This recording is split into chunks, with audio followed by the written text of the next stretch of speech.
Édition spéciale sur Public Sénat pour analyser les résultats du premier tour de l'élection présidentielle. Un scrutin historique qui a vu les deux partis de gouvernement éliminés hier soir dès le premier tour.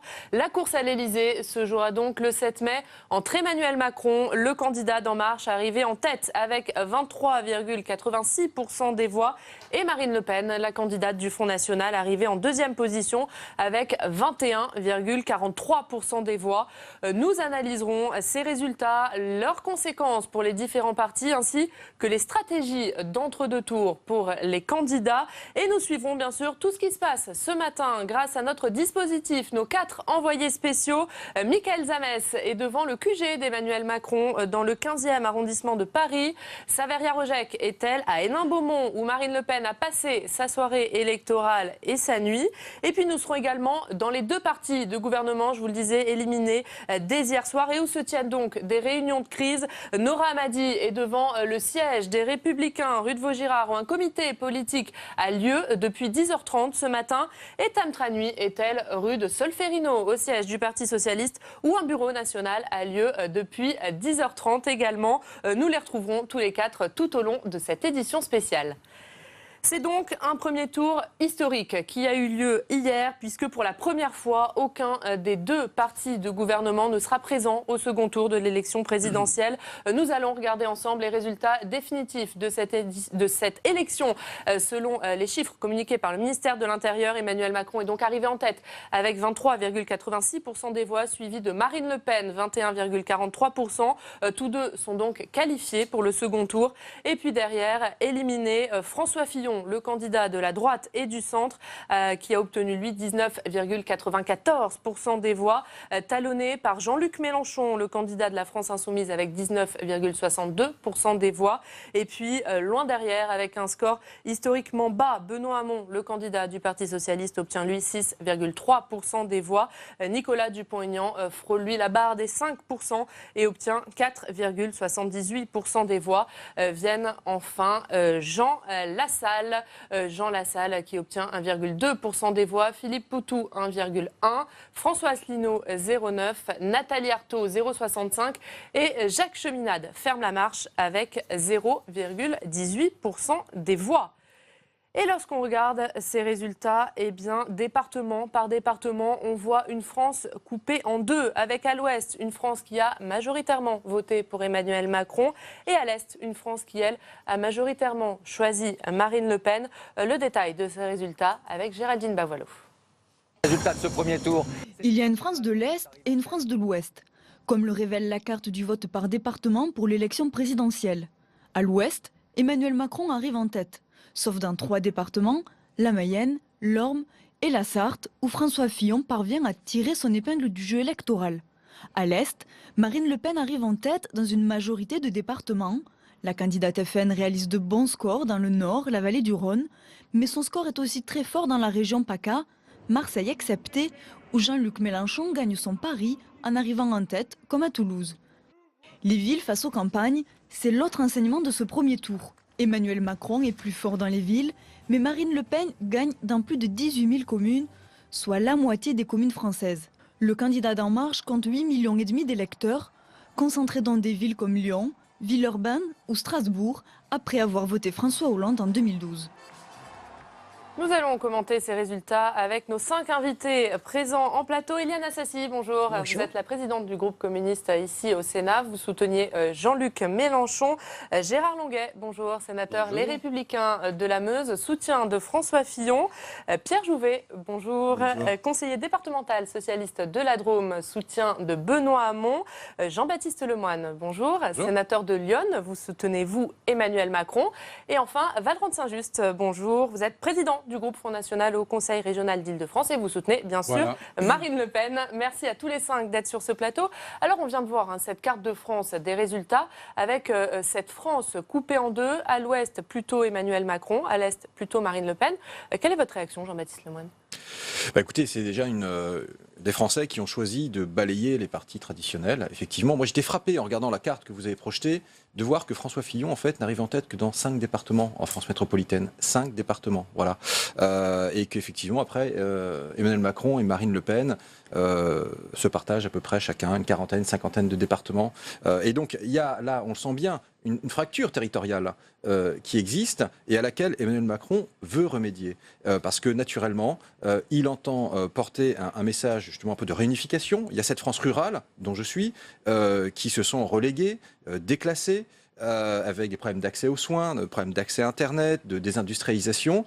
Et donc ce sont des réponses concrètes que nous voulons apporter. Bref, faire de la pédagogie par rapport à la démagogie portée par Marine Le Pen. Comment vous ferez en supprimant 120 000 postes de fonctionnaires pour aller vers cette On va France revenir rurale, sur les programmes un cette petit peu France plus des tard. hommes. justement, Ce sont des paroles, tout ça. Grâce au numérique, vous savez, on peut remettre des fonctionnaires devant On va revenir sur devant les les programmes plus administrés. tard. On va rester sur cette carte de résultats. Valente Saint-Just, Marine Le Pen arrive en tête dans l'Est de la France. Alors vous aussi, quelle est votre réaction?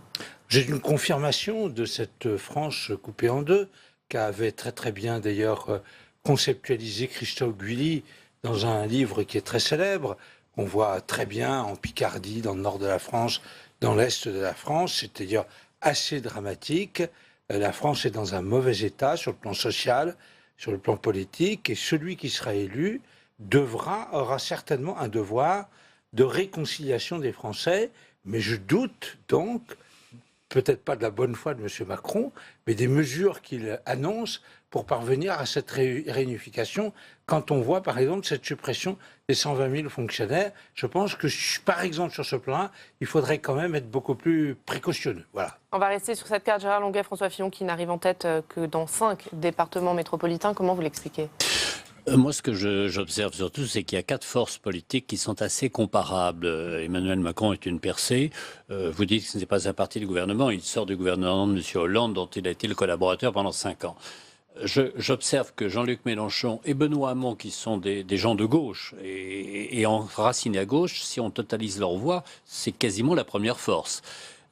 François Fillon en effet n'a pas réussi son pari, je le reconnais volontiers, pour des raisons que nous connaissons, que nous pourrons commenter. C'est une force comparable aux 2 que nous venons de citer, et en effet Emmanuel Macron a réussi une percée. Donc nous avons un pays qui est, je vous le rappelle, des institutions parlementaires avec 4 forces. Alors, Madame Le Pen risque d'être battue au 2e tour, c'est le plus probable. Ne prenez pas vos désirs pour des réalités. C'est le plus probable, mais elle sera battue par une coalition qui est quand même un petit peu compliquée à faire vivre. Et je pense que M. Macron aura beaucoup de mérite à clarifier, et devra clarifier avant le 2e tour ce qu'ils veulent faire. Beaucoup plus difficile qu'en 2002. Vous vous souvenez de 2002 comme moi? Je m'en souviens très bien. L'atmosphère n'est pas du tout la même. On est d'accord. On va terminer ce tour de table. On va terminer ce tour de table sur la carte de France des résultats, Eliane Assassi. Oui, s'il vous plaît. Ce que je voulais simplement rappeler, c'est qu'il n'y a pas que 2, il y a 4 courants politiques. Voilà, écoutez, moi je pense que les choses ne sont pas aussi tranchées que vous le dites sur cette France coupée en 2. En tout cas, ce que j'ai vu moi hier, et ce que j'ai vu dans les jours qui ont précédé, c'est une formidable dynamique quand même qui s'est installée dans le pays pour faire barrage à la candidate du Front National, bien évidemment, mais ça c'est dans notre ADN, ce qui était vrai hier le sera, l'est déjà dès aujourd'hui, et nous ferons tout pour battre Marine Le Pen le 7 mai prochain.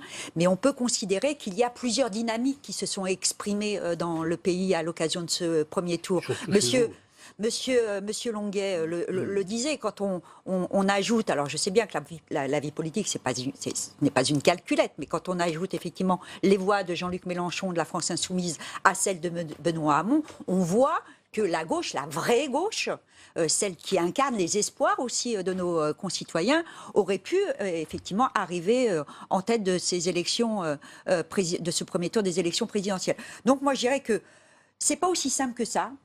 C'est pas aussi manichéen que ça. Les choses sont plus complexes. Il faut rentrer dans les territoires. Moi, je vois le mien, la Seine-Saint-Denis. Jean-Luc Mélenchon arrive largement en tête dans ce département, dans des villes dirigées par des maires communistes, mais aussi dans des villes dirigées par des maires les Républicains ou des maires socialistes. Donc il y a une dynamique qui ne restera pas là, à mon avis. Et je le répète, nous contribuerons, en tout cas parce que c'est dans notre ADN, on n'y réfléchit même pas, à battre Marine Le Pen le 7 mai prochain. Pierre Jouvet, on va terminer avec vous cette carte des résultats. On le voit, hein, les bastions socialistes dans le sud-ouest, eh bien, c'est là où Emmanuel Macron arrive en tête. Oui, c'est là où Emmanuel Macron arrive en tête, tout comme à Lyon, par exemple. J'observais en venant tout à l'heure le résultat qui a été fait à Lyon. Moi, ce qui me frappe, je ne vais pas rentrer dans les éléments de langage parce que le score de mon candidat est catastrophique. Donc, je ne vais pas faire une grande analyse. 6,3% pour Benoît Hamon. Bon non plus, je vous rassure. Voilà. Mais ce que je veux dire, c'est que cette France coupée en deux, malheureusement, on l'observe depuis maintenant de nombreuses années, sans y apporter de réponse. Vous savez, moi, je suis élu d'un territoire rural dans la Drôme, le canton de Saint-Vallier, pour être précis, qui a mis Marine Le Pen en tête. Pourquoi ? Parce que nous n'avons pas parlé de ruralité dans cette campagne électorale. Parce que nous n'avons pas parlé des enjeux qui concernent réellement les Français. Parce qu'aujourd'hui, moi, dans ma ville de Saint-Vallier, pour avoir un rendez-vous chez le médecin, il faut plusieurs semaines, si ce n'est plusieurs mois. Parce que les agriculteurs sont laissés à l'abandon. Parce que les questions de transport et de mobilité ne sont pas des sujets traités. Et qu'aujourd'hui, on a deux France. On a deux France. On a une France des territoires ruraux qui ont l'impression d'être délaissés, abandonnés, qui ont une peur du déclassement et qui ont l'impression, à tort malheureusement, et ça va être le combat que moi je vais mener à titre personnel dans ce deuxième tour en appelant fortement à voter pour Emmanuel Macron et en disant qu'aujourd'hui, les vieux clivages politiques doivent être dépassés et que demain, nous devons apporter des réponses concrètes à nos concitoyens sur des valeurs et sur des points précis. Alors, nous allons commencer l'analyse des résultats candidat par candidat et on va commencer par le vainqueur de ce premier tour, Emmanuel Macron, le candidat d'En Marche. Il s'est exprimé hier soir, porte de Versailles, où il avait réuni ses partisans. Son mot d'ordre, le rassemblement. On l'écoute. Je souhaite, dans 15 jours, devenir votre président.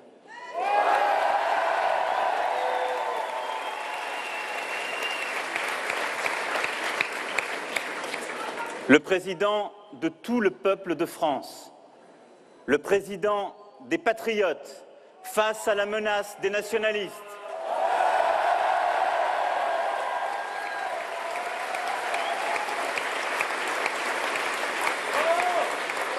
Un président qui protège, qui transforme et qui construit. Un président qui permette à ceux qui veulent créer, innover, entreprendre, travailler, de le faire plus facilement et plus vite. Un président qui aide ceux qui ont moins, qui sont plus fragiles ou bousculés par la vie, à travers l'école, la santé, le travail, la solidarité. Le candidat d'En Marche qui est ensuite allé fêter son bon résultat dans une brasserie du 6e arrondissement où il a ses habitudes. Flora Sauvage nous raconte la soirée du candidat d'En Marche. Il s'y voit déjà. Acclamé par ses supporters, Emmanuel Macron fait lever de la victoire. Au soir du premier tour, l'ex-ministre de l'économie savoure. Hier soir, le candidat du mouvement En Marche quitte son QG pour fêter sa première place avec ses proches à la brasserie La Rotonde, boulevard du Montparnasse à Paris. Entouré de Jacques Attali, l'ancien conseiller de François Mitterrand, de l'actrice Line Renaud ou encore de l'animateur Stéphane Bern. Une célébration qui rappelle celle du Fouquet's où Nicolas Sarkozy avait fêté sa victoire le soir de son élection. Une comparaison que le favori du second tour n'apprécie guère. Un peu plus tôt dans la soirée, au Palais des Expositions de Versailles, Emmanuel Macron s'adresse aux Français d'un ton plus solennel. Je mesure l'honneur et l'insigne responsabilité qui ainsi me revient. Mais ce matin, certains critiquent Emmanuel Macron qui a sabré le champagne avec ses proches hier soir, alors que Marine Le Pen est qualifiée au second tour face à lui avec un score historique de plus de 20%. Et Emmanuel Macron qui s'est remis au travail ce matin. On retrouve devant son QG de campagne Mickaël Zamès. Bonjour Mickaël. Alors, quel est le programme, la stratégie du candidat d'En Marche dans cet entre-deux tours ? Concernant le candidat, il devrait bientôt faire son apparition ici au QG dans le 15e arrondissement. Il quitte son domicile, visiblement il serait sur la route. Alors évidemment, arrivé ici, il aura plusieurs questions à son agenda. que faire notamment dans les prochains jours. Et la première chose, visiblement cet après-midi, il devrait se rendre à la commémoration de l'anniversaire du génocide arménien pour déposer une gerbe aux alentours de 15h normalement. Et c'est une question d'agenda très importante car François Hollande également est attendu à cet endroit. Et la question ici, c'est de se dire, alors on ne veut pas ressembler au président bis, à celui de l'héritier, à celui qui est déjà dans les pas de François Hollande. Alors on fera très attention à ne pas arriver dans les mêmes heures et ne pas se rendre forcément au même endroit. Vous voyez, on est déjà en train de faire des questions d'agenda et de calibre notamment. On entend les sirènes ici qui retentissent. Ça veut peut-être dire qu'Emmanuel Macron serait en train d'arriver. On vous tiendra au courant d'ici quelques secondes. Concernant l'agenda et les réunions qui se tiennent au QG, une question très importante est en train de se déterminer. Où aller dans les prochains jours? Aller sur les pas de Marine Le Pen et des électeurs de Marine Le Pen. Il va se rendre mercredi, ça c'est quasiment donné comme garantie, mercredi du côté d'Amiens, là où il devait aller en fin de semaine dernière, pour un rendez-vous d'immersion auprès de la population, puis certainement un meeting, et devrait se rendre également sur un terrain étranger, là où nos forces militaires sont engagées. On parle de la question du Mali, évidemment, tout cela reste à confirmer. Autre réunion très importante qui a lieu aujourd'hui, qui aura certainement lieu aussi, la question sera soulevée dans les prochaines heures, c'est la question des législatives, car Emmanuel Macron l'a promis, il engagera 577 candidats lors des élections législatives. Il y a quasiment urgence maintenant, car il va falloir donner des noms, des visages d'ici le deuxième tour. C'est quelque chose qui est très attendu de la part de ses électeurs et notamment des adhérents d'En Marche, et peut-être également aussi pour les autres partis, donner des gages aux autres partis. Il y a quelque chose qui est en train de se lancer aussi du côté d'Emmanuel Macron, de l'entourage d'Emmanuel Macron, c'est cette idée du débat face à Marine Le Pen. Il est très attendu, il l'attend également, il l'attend avec impatience et se prépare. Ce rendez-vous aura lieu le 3 mai. Merci beaucoup, Mickaël, pour toutes ces précisions. Vous êtes devant le QG d'Emmanuel Macron. Vous nous le disiez, le candidat ne devrait pas tarder à arriver. Alors, Jean-Baptiste Lemoyne, ce qu'on retient de la soirée d'Emmanuel Macron, c'est cette image à la Rotonde, cette brasserie du 6e arrondissement. Est-ce que c'est une erreur de la part d'Emmanuel Macron ? Attendez, vous savez que la Rotonde, c'est une brasserie traditionnelle française. Ça doit faire plaisir à Monsieur de Saint-Just, où l'on déguste la viande de Salaire dans le Cantal, voilà. Et effectivement, vous pouvez avoir un plat pour 23 €. Bon, c'est effectivement. Mais vous savez, Jean-Baptiste Lemoyne, que quand on a vu Emmanuel Macron hier à la Rotonde, on a forcément pensé à Nicolas Sarkozy au Fouquet's en 2007. Et c'était mais c'est pas du tout. Mais c'est pas du tout l'ambiance. Il y a une grande différence. Il y a une grande différence. Là, qui y avait-il ?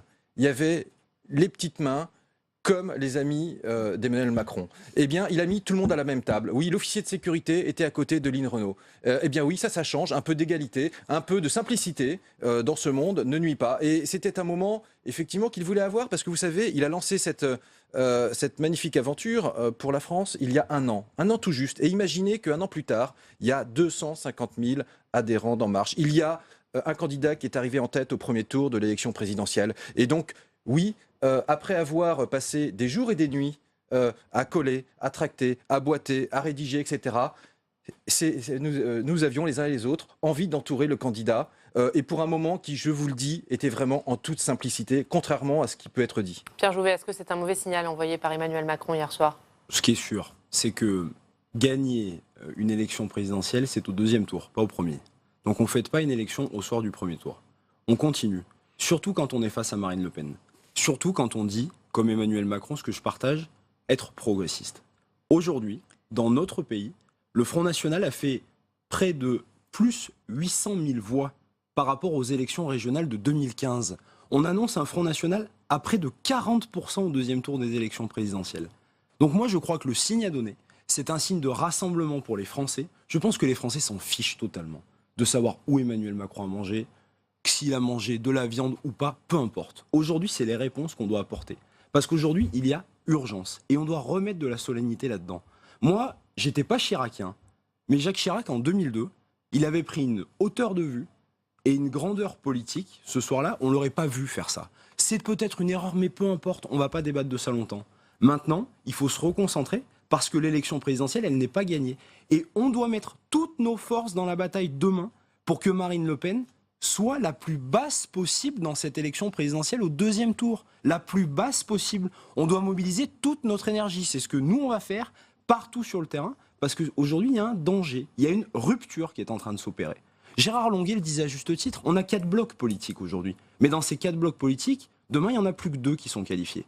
Et dans ces 2, il y a un bloc politique qui, moi, est un bloc politique que je ne veux pas pour l'avenir de mon pays et pour l'avenir de mes enfants. Donc on doit se battre Gérard Longuet, est-ce que c'est un mauvais signal de la part d'Emmanuel Macron en vue du rassemblement qu'il doit opérer pour le deuxième tour? Non, la rotonde, c'est sans importance. Ce qui est important, c'est de construire un projet politique qui fédère ceux qui acceptent la France dans l'Europe. Et il y a 4 groupes. Il y en a 2 qui très clairement sont opposés, mais ont un point commun, c'est d'accepter la France en Europe. Il y a une gauche qui est plus réticente, c'est celle de Jean-Luc Mélenchon et de Benoît Hamon, et il y a un Front National qui est clairement hostile. Et donc le problème d'Emmanuel Macron aujourd'hui, puisqu'il a été désigné, c'est de prendre position et d'arrêter les petits oiseaux, les arbres, les fleurs, et d'aller dans le vif du sujet. Je fais quoi de l'économie politique française compte tenu de l'engagement européen de la France, et je le fais avec qui? Moi, j'attends ce type de réponse. Jean-Baptiste Lemoyne, quelle va être la stratégie de votre candidat dans l'entre-deux tours? On entendait Mickaël dire qu'il hésitait à aller sur les pas de Marine Le Pen. C'était déjà sa stratégie pendant le premier tour d'aller sur les terres du Front National pour ne pas laisser le monopole au Front National. Est-ce que ça va être là aussi sa stratégie d'entre-deux tours? Déjà, j'entends ce qui était dit. C'est-à-dire que Emmanuel Macron, dès hier soir, a posé les bases d'un rassemblement très large. Il a ouvert les bras, très clairement. Et donc, il l'a dit, il s'agit d'écrire une nouvelle page de la vie politique. Et faisons-le sans a priori. Il a dit, je ne regarderai pas C'est-à-dire qu'il tire les leçons des marches de Jacques Chirac en 2002, il ne refera pas la même chose. Le même avenir. Et effectivement, je pense que nous pouvons avoir, avec Gérard Longuet, avec vous, monsieur, avec d'autres, naturellement, pas avec Jean-Luc Mélenchon, visiblement. Un agenda des priorités partagées. Non, mais nous pouvons avoir un agenda des priorités partagées. En matière régalienne, je pense que Gérard Longuet sera d'accord avec nous pour recruter 10 000 policiers et gendarmes supplémentaires. Je pense que Gérard Longuet, ancien ministre de la Défense, sera d'accord pour considérer que nous devons porter notre effort à 2% du PIB. À une condition, c'est que Emmanuel Macron accepte l'histoire de France dans sa totalité et ne désigne pas les jeunes gens qui ont fait la guerre d'Algérie envoyés par le gouvernement socialiste de M. Guy Mollet comme des criminels contre l'humanité. Il l'accepte de Clovis jusqu'au Communard, naturellement, de Ronsard jusqu'à Grand Corps Malade, et donc il est là justement dans une synthèse. Éliane Assassi, on vient d'entendre Jean-Baptiste Lemoyne appeler au rassemblement du côté de Benoît Hamon, du côté de François Fillon. Vous, quelle sera votre position? Éliane Assassi, est-ce que vous aussi vous appelez à battre Marine Le Pen et à voter clairement pour Emmanuel Macron? Oui, mais je l'ai dit, c'est dans notre ADN et c'est dans le mien.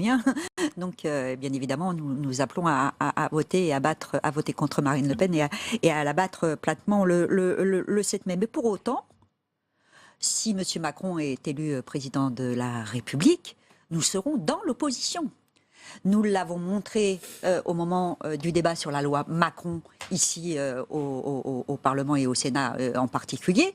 Je ne vois pas aujourd'hui, si j'ai bien entendu les propos de M. Macron dans sa campagne électorale, si j'ai bien lu une bonne partie de son programme, si je partage l'idée selon laquelle c'est un peu une poule qui picore un coup à droite et un coup à gauche, il n'en demeure pas moins que ce programme est loin d'être celui, bien évidemment, porté par Jean-Luc Mélenchon pendant cette campagne électorale, mais nous avons des points de désaccord fondamentaux. Donc, je le dis, nous serons résolument dans l'opposition à Emmanuel Macron, s'il est élu président de la République. Mais pour autant, je le répète, nous ferons tout pour battre Marine Le Pen. Alors justement, on va s'intéresser à Marine Le Pen qui est arrivée deuxième du premier tour hier soir avec 21,43% des voix. Elle est donc elle aussi qualifiée pour le second tour. Et dans le discours qu'elle a prononcé hier soir à Hénin-Beaumont, elle s'est posée en candidate du peuple. On l'écoute. La première étape qui doit conduire les Français à l'Élysée est franchie. Ce résultat est historique. Il fait reposer sur moi désormais la responsabilité immense de la défense de la nation française, de son unité, de sa sécurité, de sa culture, de sa prospérité et de son indépendance. Il s'interprète également comme un acte de fierté française, celui d'un peuple qui relève la tête, celui d'un peuple sûr de ses valeurs et confiant en l'avenir. Il n'a échappé à aucun Français que le système a cherché par tous les moyens, même les plus contestables, à étouffer le grand débat politique qu'aurait dû être cette élection. Ce grand débat va maintenant enfin avoir lieu. Marine Le Pen qui réalise un score historique pour le Front National. Jamais le parti frontiste n'avait obtenu autant de voix dans une élection présidentielle. Mais ce résultat est néanmoins en deçà des espérances du parti. Marine Le Pen n'est pas en tête du premier tour. Sandra Cerquera. Une commune sur 2 et un département sur 2 ont voté pour le Front National. Le FN n'est pas le premier parti de France comme l'espérait Marine Le Pen, mais il poursuit sa progression. En 5 ans, il a gagné plus d'1 million de voix par rapport au premier tour de la présidentielle de 2012. Ce résultat est historique.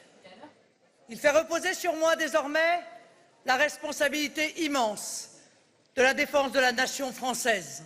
Mais Marine Le Pen, donnée au second tour par tous les instituts de sondage depuis plus d'1 an, n'a pas fait la campagne triomphale dont elle rêvait. Ses interventions lors des débats télévisés n'ont pas été particulièrement remarquées. Tombée à la 2e place courant mars, puis talonnée par Jean-Luc Mélenchon et François Fillon, la candidate FN montre même certains signes de fébrilité dans la dernière ligne droite. Il y a d'abord eu la déclaration sur la rafle du Veldiv. Des rendez-vous médiatiques ont été annulés à la dernière minute et même un changement de braquet dans les dernières semaines avec un discours beaucoup plus musclé sur l'immigration. Affirmant même durant la campagne que si elle avait été au pouvoir, il n'y aurait pas eu d'attentats en France en 2015 et 2016. Marine Le Pen, qui pour ce début de campagne d'entre-deux tours a choisi de rester sur ces terres des Hauts-de-France dont elle est élue. On retrouve à Hénin-Beaumont Saveria-Rejec. Hénin-Beaumont, Marine Le Pen a donc passé sa soirée électorale. Saveria, quel est le programme de Marine Le Pen aujourd'hui ?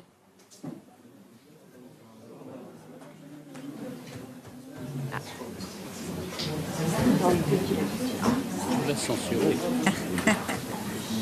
On a un petit problème de son avec Hénin-Beaumont. On va essayer de rétablir la liaison avec Saveria. Alors Marine Le Pen, je le disais, va le rendre Saint-Just, elle a choisi de rester sur ces terres des Hauts-de-France. Elle est en déplacement à la rencontre des Français.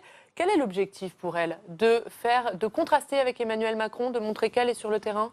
Alors, non seulement on n'a pas de son, mais les déclarations de votre journaliste avant, c'est vraiment n'importe quoi. Et c'est bien significatif de la façon dont vous pouvez nous traiter. Vous parlez des espérances de Marine Le Pen, mais il n'y a pas eu d'espérance. Vous ne pouvez pas nier que vous espérez arriver en tête du premier tour, Valrand Saint-Just. Laissez-moi parler.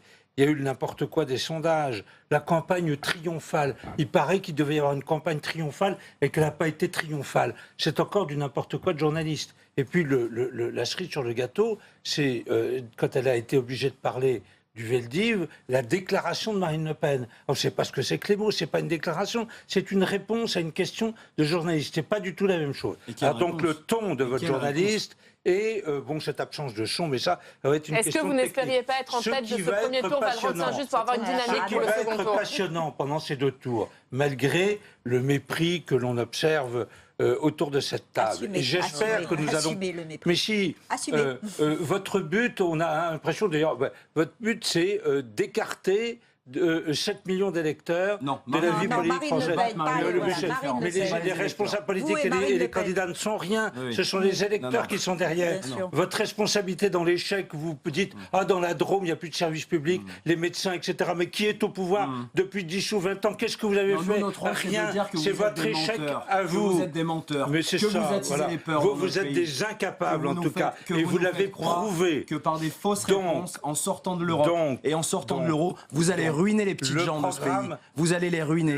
Et nous, notre rôle, il est aujourd'hui de dire ça, que vous êtes une imposture politique, monsieur. Le programme de Marine Le Pen sera confronté pendant ces 15 jours à celui d'Emmanuel Macron. Et c'est ça qui va être passionnant. J'espère qu'il sera confronté par les journalistes dont Alors justement, sur quel thème allez-vous faire campagne, Valrand Saint-Just, contre Emmanuel Macron? Sur l'Union européenne? Il est clair que le programme d'Emmanuel Macron est aux antipodes de celui de Marine Le Pen, notamment sur un point bien précis duquel découle pas mal de problèmes, c'est la soumission ou non à l'Union européenne telle qu'elle existe à l'heure actuelle. Après, on peut décliner de cela toutes les questions d'immigration, de sécurité et toutes les questions économiques.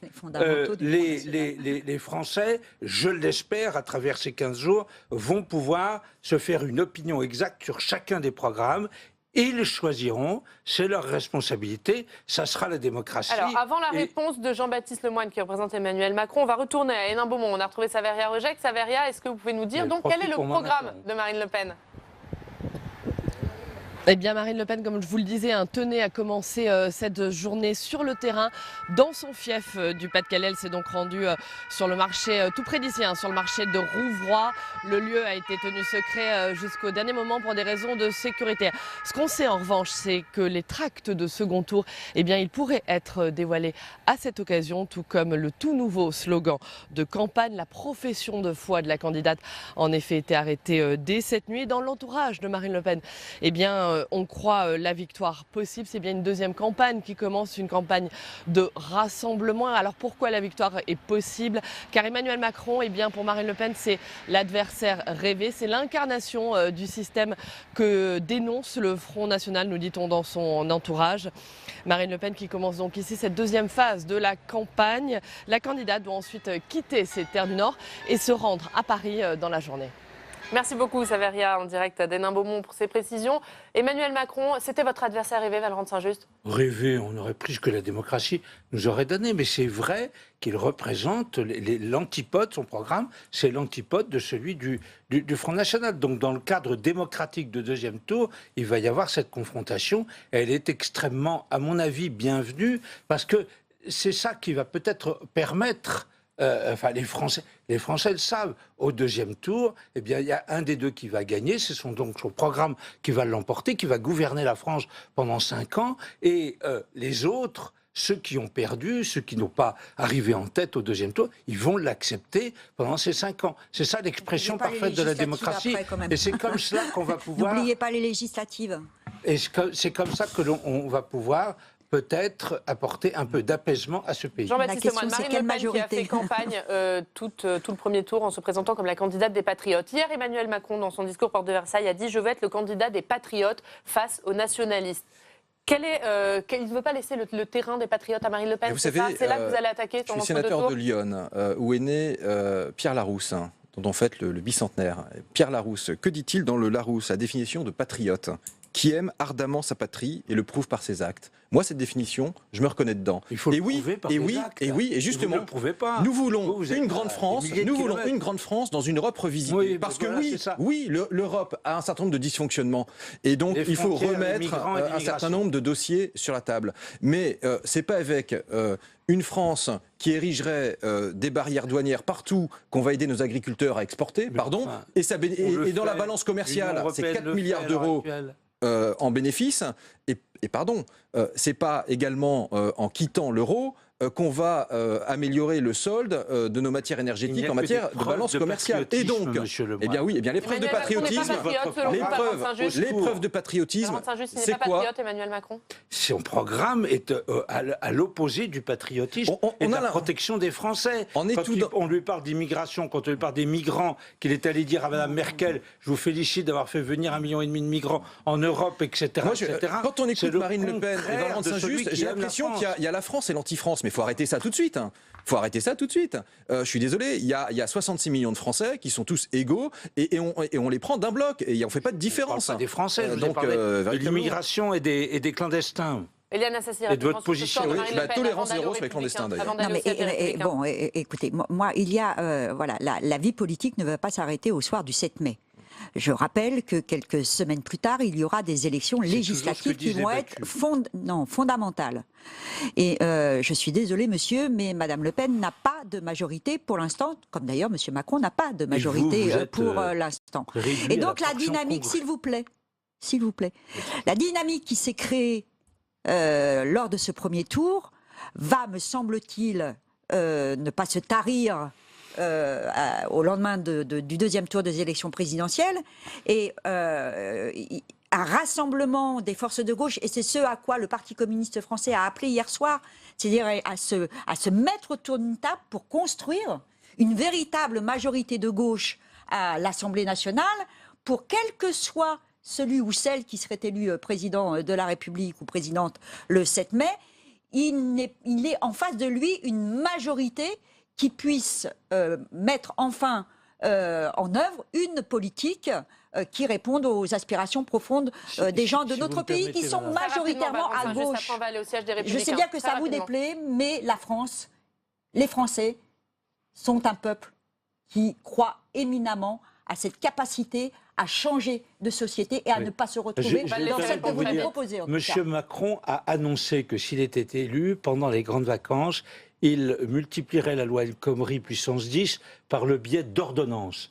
Comment pouvez-vous, vous, avec votre appartenance politique, laissez-moi parler... Mais je l'ai dit tout à l'heure, nous serons dans l'opposition, et monsieur, vous ne nous connaissez pas, nous avons toujours voté contre les ordonnances, y compris quand elles étaient présentées par un gouvernement de gauche. Par les ordonnances au mois de juillet et au mois d'août. Ça, c'est monsieur Macron. On va continuer l'analyse de ce premier tour, on va s'intéresser, Jean-Baptiste Lemoyne, on va s'intéresser à François Fillon, le candidat de la droite et du centre, qui est l'un des grands perdants de ce scrutin. La droite républicaine éliminée au premier tour de cette élection présidentielle pour la première fois. La droite est républicaine éliminée pour la première fois sous la Ve République. C'est donc un parti qui est plongé dans la crise. Un comité politique a lieu en ce moment même au siège des Républicains. On retrouve Nora Hamadi. Bonjour Nora. On imagine que l'ambiance est tendue sur place au siège du parti. Effectivement, Oriane, c'est un lendemain de défaite et inutile de vous dire ici que les traits étaient plus que tirés à leur arrivée. Au siège des Républicains, le comité donc politique se tient depuis un peu plus d'une heure désormais. Une réunion sans leur candidat, François Fillon. Ses soutiens, François Baroin, Valérie Pécresse ou encore Laurent Wauquiez sont arrivés sans un mot à la presse. D'autres ont pris le temps d'une déclaration. Donc l'objectif de cette réunion, c'est de faire le bilan de ce premier tour. Et vous le disiez, fait historique, premier tour.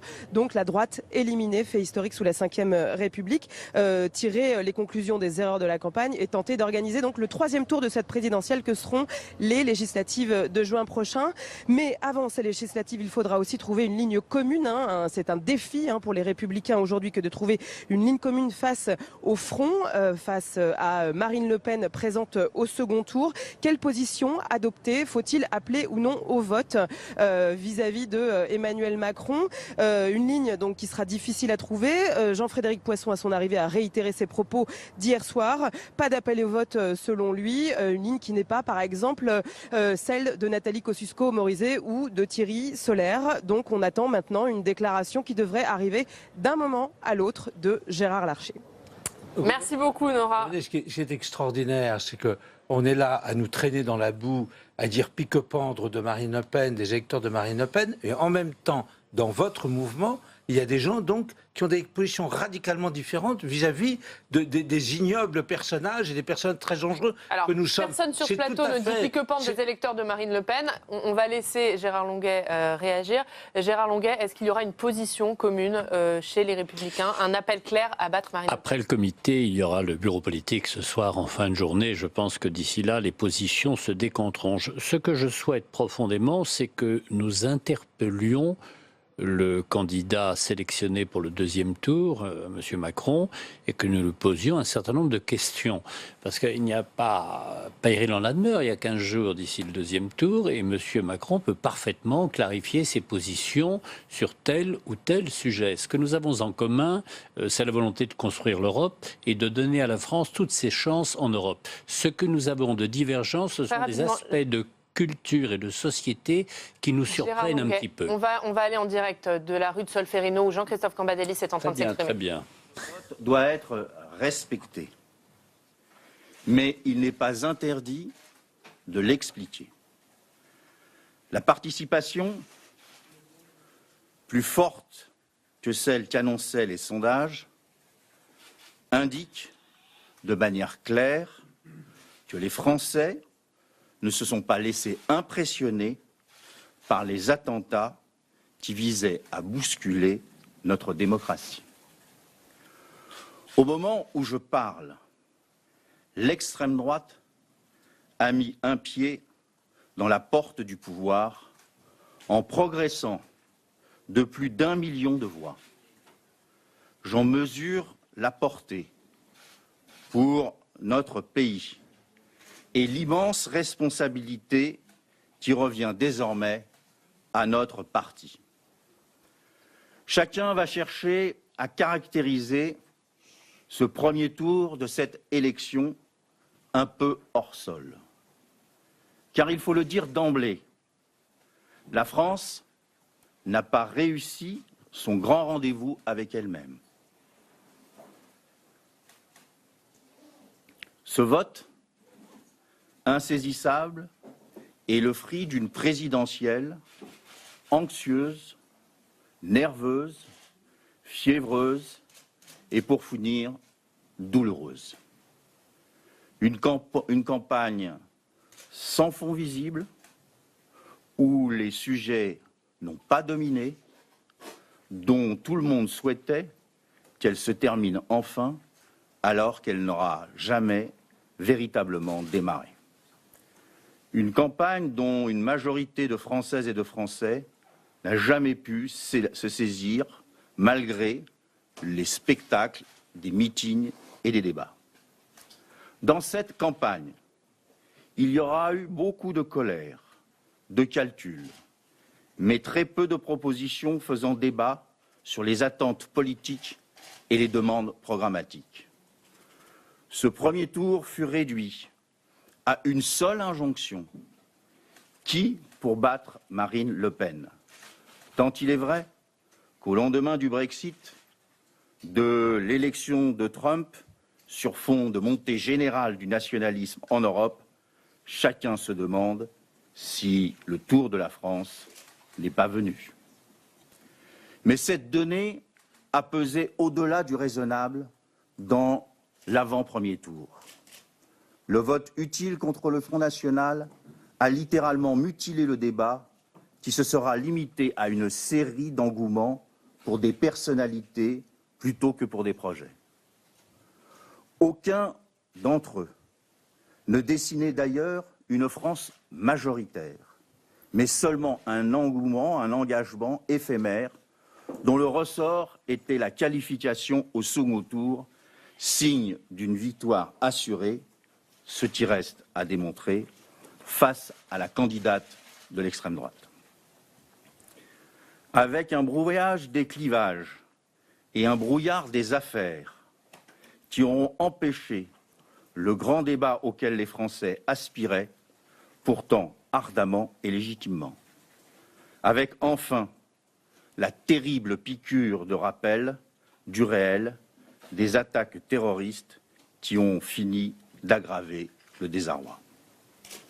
Nous voici devant le résultat. Beaucoup vont vouloir y lire l'émergence d'un nouvel ordre électoral alors que nous sommes uniquement dans un grand désordre politique. Beaucoup vont vouloir y déceler une recomposition, là où il faut plutôt voir une certaine décomposition amorcée il y a bien longtemps. Je mets en garde contre les analyses hâtives définitives et les certitudes des nouveaux cours. La marque de ce premier tour est l'accession du Front National au second tour. Et une victoire sur ce rejet ne fait pas une majorité de projets. Restons prudents. La présence du Front National au second tour est un choc de forte magnitude pour notre pays, malgré le fait que, contrairement à 2002, les Français étaient prévenus du risque lepéniste. Ainsi, ce premier tour marque tout autant un tournant qu'un tourment. Ce vote va immédiatement marquer la décennie à venir, qui sera tout entière articulée autour de la lutte entre la démocratie et le nationalisme, entre une démocratie affaiblie et un nationalisme de plus en plus présent, plus ou moins xénophobe, mais profondément réaffermi, entend l'Europe, mais aussi le reste du monde dit occidental. C'est dans ce contexte, avec ces éléments en tête, qu'il faut analyser le résultat décevant, déroutant, inquiétant du candidat de la belle Alliance populaire, Benoît Hamon.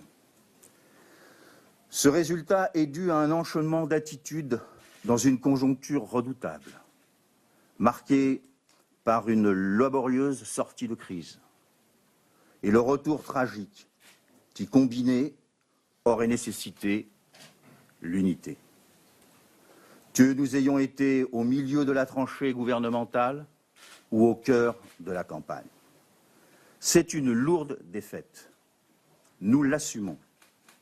Dû tout autant à un contexte qu'à un essoufflement d'un projet politique. Les socialistes n'ont pas été jugés sur leur bilan, ni sur leur projet, mais sur la capacité à affronter le deuxième tour. Cette élection présidentielle n'est ni un début, ni une fin, mais un moment d'une séquence politique. Un moment cruel pour les socialistes, trop divisés. Ce résultat marque la fin d'une époque et appelle à un profond renouvellement, tout en gardant la spécificité du Parti socialiste, gouverner à gauche pour transformer. L'introspection viendra. L'analyse de cette défaite prendra du temps, car elle vient de loin. Mais pas maintenant, car le temps de l'explication n'est pas venu. Aujourd'hui, il faut se situer dans le temps de l'action. Et la séquence politique va jusqu'au 18 juin et la fin des élections législatives. Dans cette période troublée, la main des socialistes ne peut trembler. Dans ce grand désarroi, le Parti socialiste assume ses responsabilités et fait un choix de clarté. Marine Le Pen, présidente, ça, jamais. Il faut faire barrage à l'extrême droite et voter pour la République.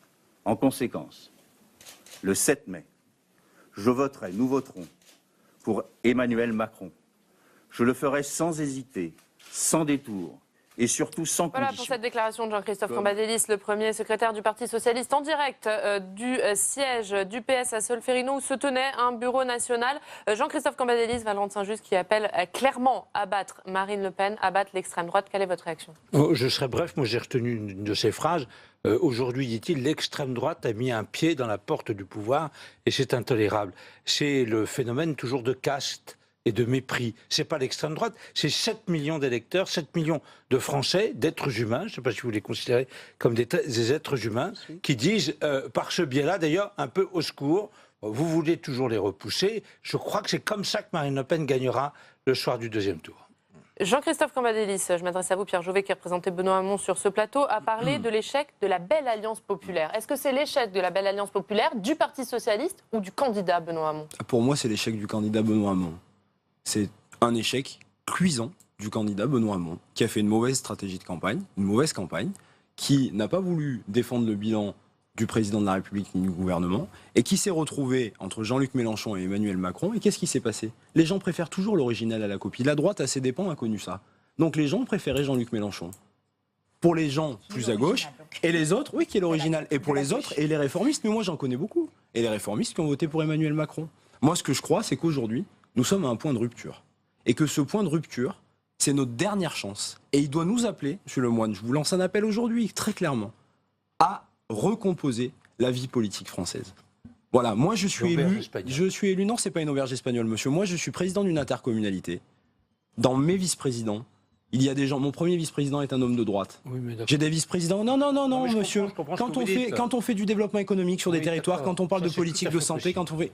Et aujourd'hui, cette recomposition politique, elle doit s'instituer. Donc vous êtes prêt à discuter avec Emmanuel Macron dans cet entre-deux-tours? Je lance un appel à une discussion entre les progressistes qui, dans ce pays, veulent faire de la transformation sociale et d'une France ouverte dans une Europe modernisée, dans une Europe sociale plus forte que ce qu'elle l'est aujourd'hui, une véritable politique pour transformer notre pays. C'est notre dernière chance. Aujourd'hui, nous ne devons pas la rater. Jean-Baptiste Lemoyne, vous qui représentez Emmanuel Macron, est-ce que vous acceptez cette main tendue? Est-ce qu'il y aura une discussion entre Emmanuel Macron et Benoît Hamon? Non, mais pas de discussion. Je ne parle pas au nom de Benoît Hamon. Je parle au nom de Pierre Jouvet. Benoît Hamon, il n'a pas de discussion d'appareil, parce qu'on voit bien ces conclaves là, des Républicains, du PS. Il y a un côté quand même assez vain et dérisoire. Maintenant, il y a deux candidats. Il faut aller au peuple, il faut parler aux Français. Punto bar. Et maintenant, moi, ce que je vois, c'est qu'il y a effectivement cette envie, d'arriver à réunifier des gens qui sont soit libéraux sociaux, je me tourne vers Gérard Longuet, soit sociaux-libéraux, je me tourne vers M. Jouvet. Je pense qu'on peut être d'accord pour avoir un agenda des priorités pour redresser le pays et tourner la page avec ce quinquennat, mais également avec une vingtaine d'années où parfois on a eu des petites lâchetés les uns et les autres. Il faut savoir le reconnaître. Voilà. Gérard Longuet, on va revenir vers vous parce qu'on est passé un petit peu vite du coup sur François Fillon, interrompu par Jean-Christophe Cambadélis. Alain Juppé appelle à l'instant à revoir la ligne politique des Républicains. Est-ce que vous êtes d'accord? La ligne politique des Républicains, elle est définie, comme dans tous les partis politiques, par les adhérents. Il se trouve que les adhérents se sont largement exprimés à l'occasion des primaires de novembre dernier et qu'il y a une ligne dominante principale qui n'a pas permis le succès. pour des raisons qui sont d'ailleurs très extérieures à cette ligne, pour des raisons que nous connaissons les uns et les autres. Je pense en revanche, pour revenir sur l'élection présidentielle, il y a deux certitudes. La première, c'est qu'on ne gouverne ce pays qu'avec une majorité parlementaire, car les institutions de la Ve République sont parlementaires. Que l'on est avec le candidat à la présidence de la République, auquel nous nous rallierons, que l'on ait une interrogation, un débat, c'est une évidente nécessité. Les Allemands savent le faire. Exactement. Ils ont su construire des grandes coalitions. Ça prend beaucoup de temps. 15 jours, c'est court. Il y a quelques symboles qui sont importants. Je souhaite que le bureau politique de la famille à laquelle j'appartiens identifie ces symboles le plus rapidement pour avoir les réponses. Comment allez-vous mener cette bataille pour les législatives, Gérard Longuet, puisque c'est le prochain objectif des Républicains? Sur quel programme, sur quelle ligne et surtout avec quel chef? Tout dépendra avec les chefs. Chaque chef dans sa circonscription, chacun est maître chez lui et ça marche très bien ainsi. On a fait, enfin bon, je ne reviendrai pas sur les rappels historiques, mais on peut gagner des élections législatives, ça se gagne sur le terrain. Exactement. En revanche, il faut. Et vous pensez pouvoir les gagner encore ces législatives? Parfaitement. Parfaitement, parce qu'il y a un parti socialiste il y a une force de Mélenchon, il y a des libéraux rassemblés autour des Républicains et du centre, et il y a le mouvement En Marche. Ça fait beaucoup de monde, et bien que le meilleur l'emporte. Mais pour l'instant, c'est ouvert. Ce que j'attends, c'est que le candidat Macron sorte de l'angélisme. Voilà. Eliane Assassi, un dernier mot très rapide, puisqu'on n'a pas parlé de Jean-Luc Mélenchon. Très rapidement, est-ce que vous regrettez l'attitude qu'il a eue hier soir? Est-ce que c'est une attitude de mauvais perdant? Est-ce que selon vous, il aurait dû appeler à battre clairement Marine Le Pen? Non, moi, je reconnais à Jean-Luc le respect de celles et ceux qui l'ont soutenu. Mais personnellement, j'aurais aimé qu'il appelle personnellement dès hier soir à battre Marine Le Pen, tout en laissant effectivement Oui, c'est très important. C'est très important pour nous, monsieur. Je vous l'ai dit, c'est dans notre ADN et rien ne changera à ça. Donc, effectivement, personnellement, j'aurais aimé qu'il appelle pour le moins à battre Marine Le Pen et après, effectivement, sur le choix du vote du 7 mai, à consulter celles et ceux qui l'ont soutenu. C'est très important, la démocratie. Parce que moi, j'aime bien les petites cuisines politiciennes, mais je pense qu'il faut savoir écouter les messages qui ont été lancés dans cette consultation. Le mot de la fin. Merci à tous les 5 d'avoir été sur ce plateau pour commenter et analyser les résultats de ce premier tour. Vous l'avez vu sur ces images en direct il y a quelques secondes, l'arrivée d'Emmanuel Macron à son QG dans le 15e arrondissement. Et nous, on va tout de suite prendre la direction de Solferino où Jean-Christophe Cambadélis a conclu le bureau national du PS. Il s'est exprimé et Tam, il a appelé clairement à battre le Front National. Effectivement, un Jean-Christophe Cambadélis qui a dit qu'il voterait Emmanuel Macron sans hésiter pour faire barrage au Front National. Le premier secrétaire du Parti Socialiste qui a déploré une campagne qui a à peine commencé et qui a abouti finalement à une progression de Marine Le Pen en valeur absolue de voix, plus 1 million de voix. La seule différence par rapport à 2002, a-t-il dit, c'est que finalement là, les Français étaient avertis d'avance et cela à l'issue d'une réunion rue de Solferino. L'ambiance était certes morose, mais les couteaux n'étaient pas officiellement de sortie. L'heure n'est pas à l'anathème. On n'est pas là pour couper des têtes, disent les uns et les autres. L'heure, elle est au rassemblement. Écoutez d'ailleurs à ce propos Stéphane Le Foll, le porte-parole du gouvernement, le ministre qui s'est exprimé tout à l'heure. Ce parti doit analyser les choses, le faire avec le souci du rassemblement, la volonté d'agir pour l'intérêt général, pour l'intérêt de la France et des Français. On l'a fait pendant 5 ans. On doit revendiquer cette identité qui est celle du Parti Socialiste et en même temps être mobilisé, rassemblé, parce qu'il y a d'abord un deuxième tour qui n'est pas encore passé. Et donc moi je souhaite qu'on se concentre sur l'objectif. Les étapes se franchissent les unes après les autres et pas en anticipant des étapes qui n'ont pas lieu d'être. Il y a un deuxième tour et il faut être mobilisé et rassemblé. Oui, se rassembler pour contrer le Front National, eh bien, c'est bien la priorité aujourd'hui. Certains estiment d'ailleurs que s'ils s'étaient mieux rassemblés autour de Benoît Hamon, peut-être qu'on en serait par là. Mais pour l'heure, eh bien, ils ont d'ailleurs décidé au Parti socialiste de diffuser un tract à 4 millions d'exemplaires qui sera là pour dire de voter contre le Front National et donc pour Emmanuel Macron, même si cela ne fait pas plaisir à tout le monde. Écoutez d'ailleurs à ce propos le socialiste Gérard Filoche. Il faut faire ça. Qu'est-ce que vous voulez? C'est pas de gaieté de cœur qu'on va appeler à voter Macron. On va appeler à voter Macron en se bouchant le nez. C'est la droite, Macron. Et pour les plus jeunes, les plus vieux plutôt, c'est Le Canuet, Giscard, Barre, avec des particularités un peu aggravées parce qu'il est le porte-parole de cet ovni direct de la finance, du CAC 40 et des grandes multinationales qui trustent le travail des autres. Et vous l'aurez donc compris, même si l'heure est aujourd'hui au rassemblement, il y a déjà plusieurs lignes différentes au Parti socialiste. Mais l'heure n'est pas pour l'instant d'aborder ces questions. Et tout cela, ça sera pour après les législatives. Merci beaucoup Tam pour toutes ces précisions. Vous étiez en direct du siège du Parti Socialiste à Solferino. On continue l'analyse des résultats de ce premier tour de la présidentielle avec 4 invités qui nous ont rejoints sur ce plateau. Je vous les présente. Frédéric Dabi, bonjour. Bonjour. Vous êtes directeur général adjoint de l'IFOP. Laurent Bouvet, bonjour, politologue, bonjour. Professeur de sciences politiques à l'université de Versailles Saint-Quentin en Yvelines. Thierry Vedel, bonjour, chercheur au CNRS et membre du CEVIPOF. Et puis Anne-Claire Ruel, bonjour. Vous êtes enseignante en communication politique à l'université Paris 13. Alors avant de revenir sur l'analyse des résultats des candidats, je voudrais qu'on dise un petit mot de cette carte des résultats, cette carte électorale de la France. On va la voir, c'est une France coupée en deux. Thierry Vedel, quelle est votre réaction quand vous voyez cette carte? Majoritairement à l'ouest, un vote pour Emmanuel Macron, majoritairement à l'est, un vote pour Marine Le Pen. Oui, et puis il y a une autre opposition qu'on peut faire probablement aussi, c'est le vote des villes et le vote des campagnes, même si c'est toujours schématique. Et donc là, on retrouve une sociologie qui s'est progressivement développée au cours des 10 dernières années, avec un Front National, alors qui est certes très fort dans certaines régions, qui sont aussi des régions désindustrialisées, qui ont été touchées par la crise. Pas seulement, c'est plus compliqué aussi. Mais aussi, moi, ce qui me frappe beaucoup, c'est la nationalisation du vote Front National. Et c'est peut-être cette opposition entre les centres urbains et les zones rurales qui me frappe le plus. Laurent Bouvet, est-ce qu'on est dans un vote de la France rurale contre la France urbaine ou est-ce que c'est plus complexe que ça? C'est plus complexe puisqu'on voit qu'en Bretagne, par exemple, dans une région qui reste encore très rurale, il y a un vote très favorable à Emmanuel Macron. Alors c'est la région de Jean-Yves Le Drian qui s'est rallié, on sait, à Emmanuel Macron, qui a des ministres qui a réussi, donc tout le monde considère qu'il a réussi pendant ce quinquennat. Donc il faut évidemment moduler, mais c'est une carte globale qui est juste.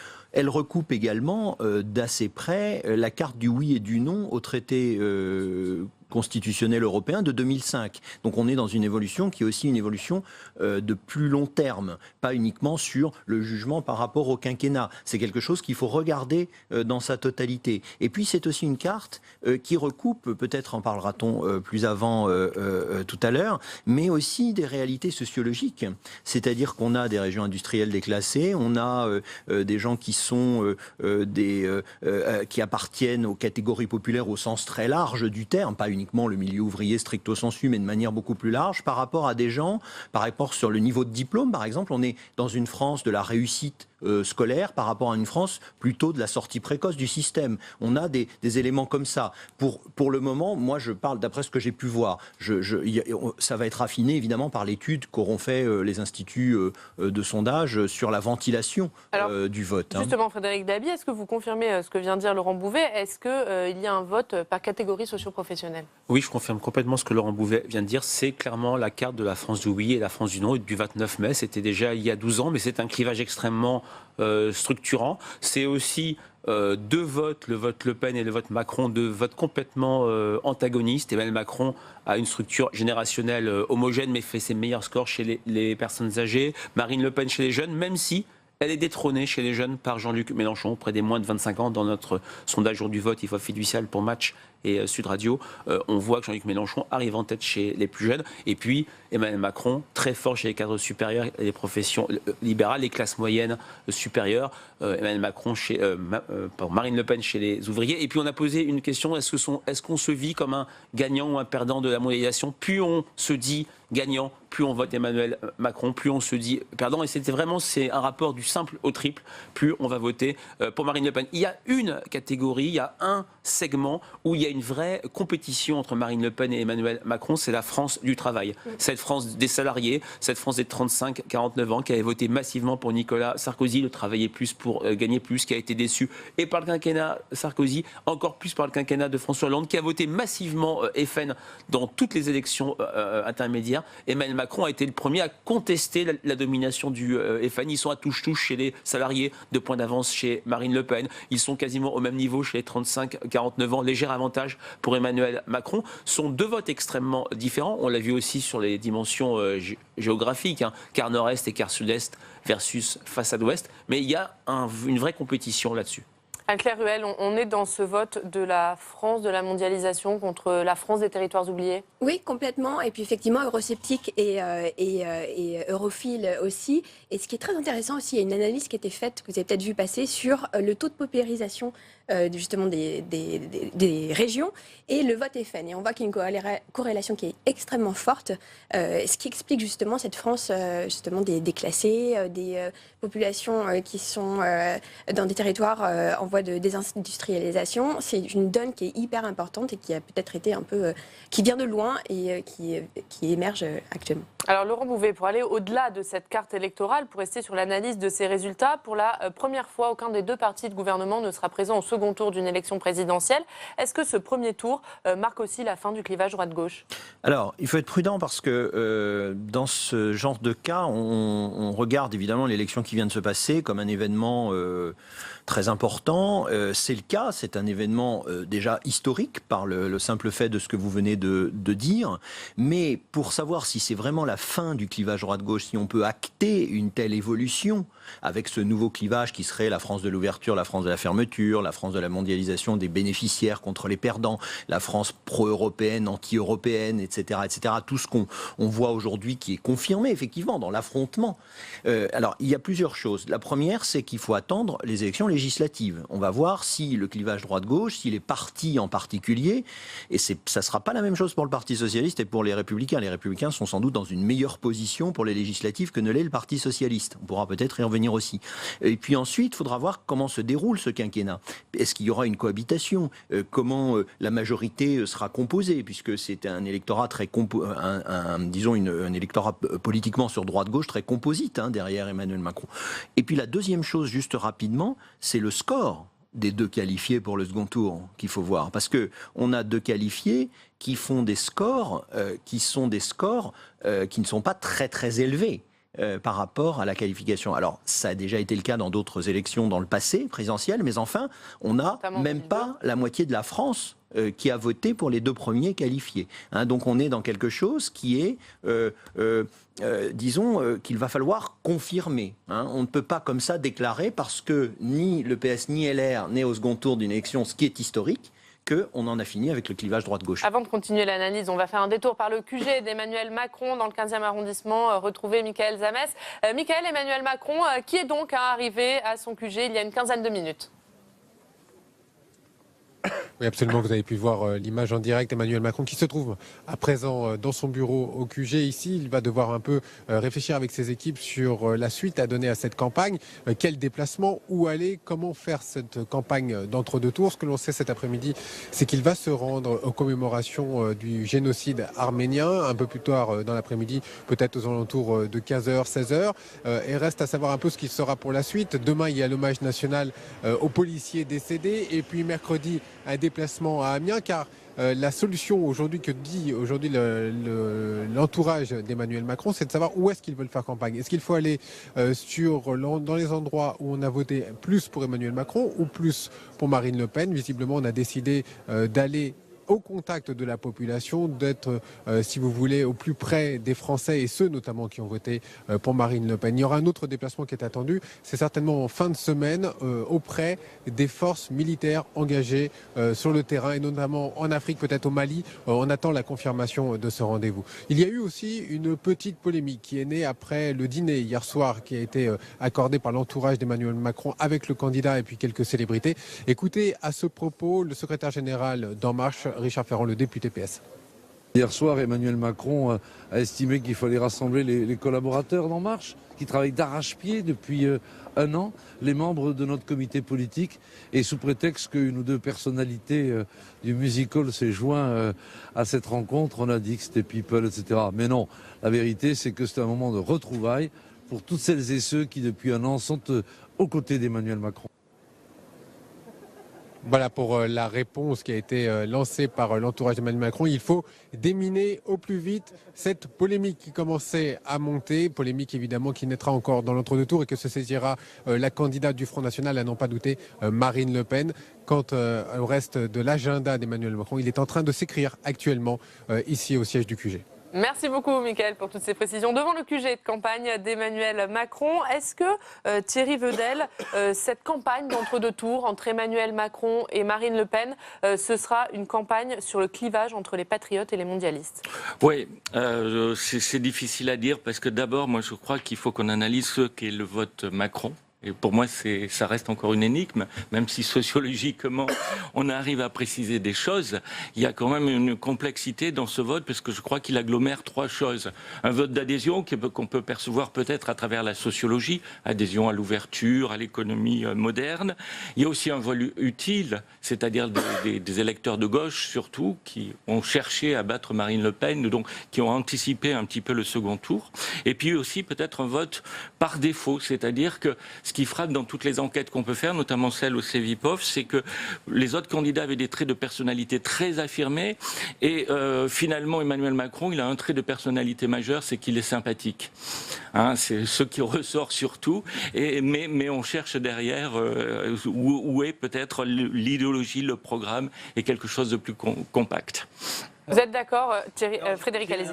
J'ai un élément qui corrobore ce que Thierry Vedel vient de dire dans notre sondage. Jour du vote, on a travaillé sur des motivations de vote. Et on voit que les motivations de vote Macron versus Le Pen sont extrêmement différentes. Pour Emmanuel Macron, c'est d'abord sa capacité à être présent au second tour. Il y a eu une partie, bien sûr, d'adhésion, mais une partie aussi utilitariste pour éviter. Il y avait vote utile qui a joué en sa faveur. Il y a eu une sorte de bataille entre Jean-Luc Mélenchon et Emmanuel Macron qui aurait pu être gagné par Jean-Luc Mélenchon parce que l'écart reste quand même assez ténu et on a vu la dynamique Mélenchon sur le vote utile pour éviter le second tour cauchemardesque pour le peuple de gauche, à savoir Fillon-Le Pen. Donc c'est la capacité à être au second tour et aussi l'incarnation du changement. Et c'est important parce que en 95, Chirac gagne sur le changement. En 81, n'en parlons pas. François Hollande en 2012, Nicolas Sarkozy avec la rupture. Pour Marine Le Pen, l'adhésion se fait sur son programme et sur sa capacité à améliorer les choses. Et ça corrobore une enquête IFOP-JDD d'il y a 15 jours auprès de l'électorat FN où la personnalité de Marine Le Pen comptait bien sûr, mais derrière le programme et derrière la rupture que ce programme peut engendrer. Anne-Claire Ruel, l'enjeu pour Emmanuel Macron dans cet entre-deux tours, si on écoute à la fois Thierry Vedel et Frédéric Dabi, c'est de convaincre que lui aussi a un programme solide et qu'il est en capacité de gouverner? Oui, et puis je trouve que son discours d'après victoire, enfin du moins pour le premier scrutin, était très intéressant. On voit qu'il triangule en fait, c'est-à-dire qu'il va récupérer les thématiques, les champs sémantiques du FN pour se les accaparer. Donc on a entendu le mot patriotisme quand même qui est revenu dans sa bouche. On a entendu le système... Je vais être le candidat des patriotes face aux nationalistes. Exactement, le système incapable. Donc c'est vraiment des termes qui sont très connotés extrême droite. Pourquoi? Parce qu'il a fait un bon diagnostic entre guillemets, c'est-à-dire que, enfin un bon diagnostic, je sais pas, ça reste à définir, on verra par la suite, mais c'est de ne pas diaboliser en tout cas les électeurs du Front National pour essayer de surfer sur ça. Et d'ailleurs c'est ce que votre journaliste est en train de dire, c'est-à-dire qu'il va aller au contact de ces électeurs-là dans ces régions en question pour essayer d'obtenir ces quelques voix. Laurent Bouvet, il doit aller chercher Marine Le Pen sur son terrain, Emmanuel Macron, dans cette s'il se laisse enfermer par Marine Le Pen, on a écouté hier soir le discours de Marine Le Pen, s'il se laisse enfermer dans le débat patriote mondialiste, dans lequel, effectivement, Marine Le Pen veut le coincer, sur ce qu'on a dit au début, sur les deux France, etc., il pourra gagner, évidemment, mais ça n'augure rien de bon pour la suite, ça va être beaucoup plus difficile. S'il réussit, il a commencé dans son discours d'hier soir pour sortir de patriote mondialiste, il oppose patriote. En fait, moi je suis le patriote, c'est pas Marine Le Pen, parce que Marine Le Pen dit que c'est elle la patriote. Non, moi je suis patriote, vous êtes nationaliste. Donc il peut décaler les choses, il peut essayer, sur des éléments symboliques, essayer d'aller chercher un certain nombre, non pas, enfin pas d'électeurs, mais disons d'aller chercher des Français, peut-être aussi des abstentionnistes du premier tour, peut-être des électeurs de François Fillon, etc., pour essayer de les amener non pas simplement sur le front républicain, le barrage. Moi, j'ai parlé en son temps de gauche castor, la gauche qui n'a plus qu'une solution, c'est de faire barrage, parce qu'elle a pas su lutter contre le Front National. Bon, pour éviter qu'il y ait un gigantesque, une politique, un système castor, avec tout le monde qui fait barrage, parce qu'il n'y a plus que ça à faire, essayer justement d'aller convaincre les Français que son projet n'est pas simplement celui du mondialisme éthéré, etc., qu'il est aussi un projet plus vertical, on va dire, qui en appelle à une mobilisation du pays pour sortir, alors avec plus d'optimisme, etc., évidemment. Donc c'est pas idiot stratégiquement. Est-ce qu'il réussira ? Ça, c'est ce qu'on va voir dans les 15 jours qui viennent. Thierry Vedel, est-ce que le plus dur, aussi bien pour Emmanuel Macron que pour Marine Le Pen, ce ne seront pas les législatives ? Comment peuvent-ils avoir une majorité pour gouverner et éviter une sorte de cohabitation ? Absolument, c'est ce à quoi je songeais en écoutant, et aussi en écoutant le précédent débat que vous avez eu.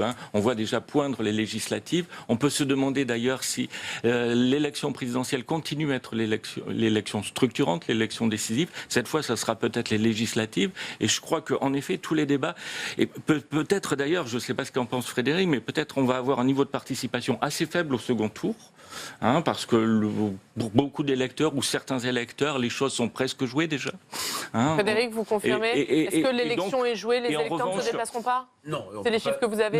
Non, bien sûr, on n'a pas ça. Le sondeur va pas dire que on aura une première vague du rolling ce soir. C'est vrai que la non-consigne de Jean-Luc Mélenchon, qui rappelle celle de Jacques Duclos en 1969, pourrait conduire à une abstention extrêmement élevée. Mais il y a quand même 15 jours de campagne et il y a quand même beaucoup d'inconnus. Traditionnellement, on vote plus au deuxième tour qu'au premier tour, mais ce n'est pas une obligation, effectivement. Ce n'est pas une loi. Anne-Claire Ruel, le plus dur est à venir pour Emmanuel Macron, pour Marine Le Pen, ce seront ces législatives ?